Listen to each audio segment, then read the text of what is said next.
ये इक्विपमेंट मैंने आपको बताया था पेंसिल से कि तेल यहाँ पर लगा करके आपने मालिश करनी है पेंसिल से।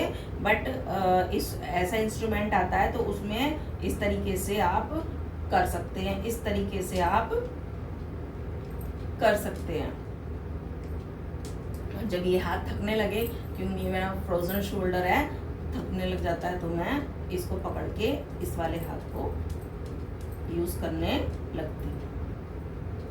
ठीक है, ये तो हो गई अंगूठे की बात।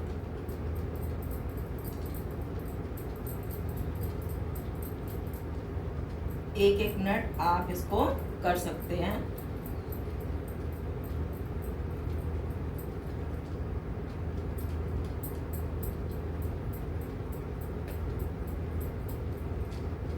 ठीक, अब आती है हमारी, ये दो तरीके के इंस्ट्रूमेंट आते हैं, एक मेटल में आता है और एक वुड में आता है। तो ये मेटल वाला तो मुझे इतना अच्छा नहीं लगा, लेकिन वुड वाला अच्छा लगा। तो मैं इसको क्या करती हूँ, अपने ये हाथ पे इस तरीके से ऐसे 1 मिनट करती हूँ।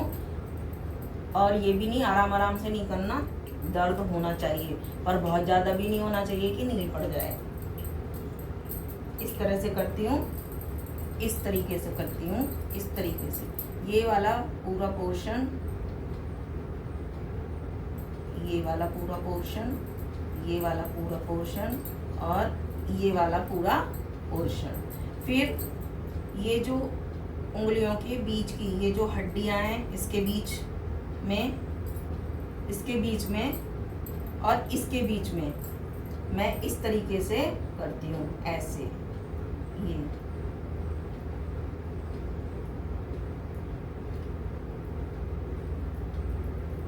5-5 बार सब में करती हूँ। फिर अब आती है यहाँ की बारी। तो यहाँ पर कोई इंस्ट्रूमेंट काम नहीं करेगा। आपको अगर करना है तो यही वाला इंस्ट्रूमेंट है, इसको ये ऐसे भी हो जाता है, इसको ऐसे करके ऐसे कीजिए और इसको पुश कीजिए, ऐसे ऐसे कीजिए।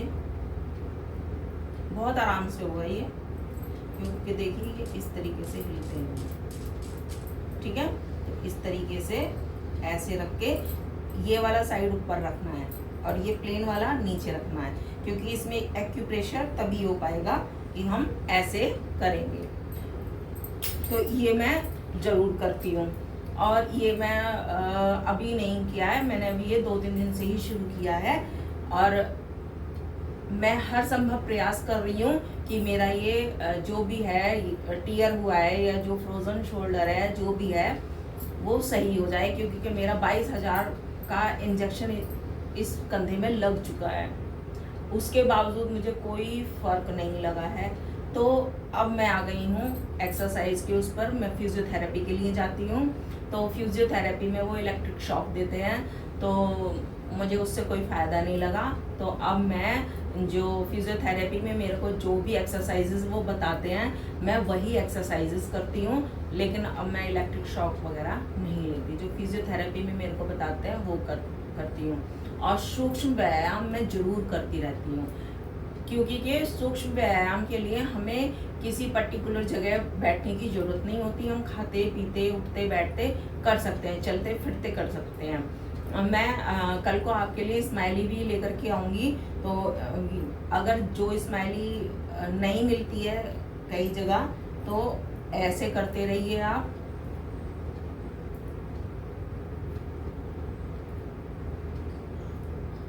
ऐसे करते रहिए आप। फिर बाजू सीधी करिए, ऐसे करिए, फिर ऐसे करिए।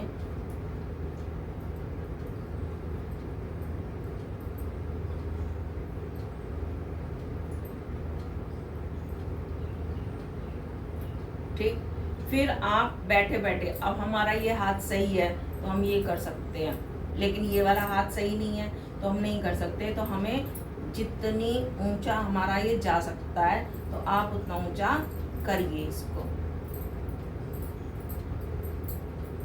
फिर लेफ्ट,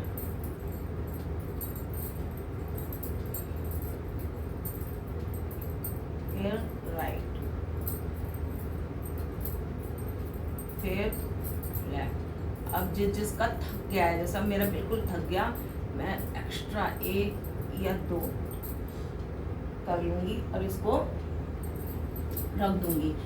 जब भी आपको लगे कि मैं अब इसके आगे कर ही नहीं सकती, तो ज़बरदस्ती 2 जरूर करना है और शांत बैठ जाओ। कोई ज़रूरत नहीं है एक्स्ट्रा करने की, क्योंकि उससे क्या होगा कि हमारा सिर्फ प्रॉब्लम बढ़ेगी, घटने की बजाय प्रॉब्लम बढ़ेगी।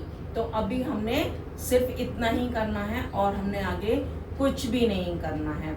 ऐसे ही मैंने सर्वाइकल के बारे में बताया हुआ है। सर्वाइकल में सबसे ज़्यादा पोस्चर पर ध्यान देना है, और नंबर 2 सर्वाइकल में सबसे ज़्यादा हमें सांसों पर ध्यान देना है। और जब भी हम अलग अलग एक्सरसाइज करते हैं, जैसे कि मैं सर्वाइकल और फ्रोजन शोल्डर में कम से कम आधा घंटे का अंतर रखती हूँ, तो मैं ये सभी एक्सरसाइज दोबारा दोहराती हूँ। जैसे कि मैं अनुलोम विलोम, भत्सिका, सूक्ष्म व्यायाम दोबारा ही करती हूँ, तभी मैं आगे एक्सरसाइज शुरू करती हूँ। तो इसी वजह ऐसे ही मैं आपसे भी उम्मीद करती हूँ कि आप भी ऐसे ही करते होंगे। और ये एक्सरसाइज मैं सुबह और शाम दोनों टाइम करती हूँ। तो अगर आपको कोई भी प्रॉब्लम आ रही है एक्सरसाइज करने में, या आपको कुछ समझ में नहीं आ रहा है, तो आप मुझे कमेंट कर सकते हैं। आप मुझसे पूछ सकते हैं कि आपको क्या क्या प्रॉब्लम आ रही है, ताकि मैं आपको और क्लियर कर सकूं। जो मुझको समझ में आ रहा था कि आपको कुछ प्रॉब्लम आ रही होगी, तो इसके रिगार्डिंग आज मैंने ये आपको वीडियो बनाई है।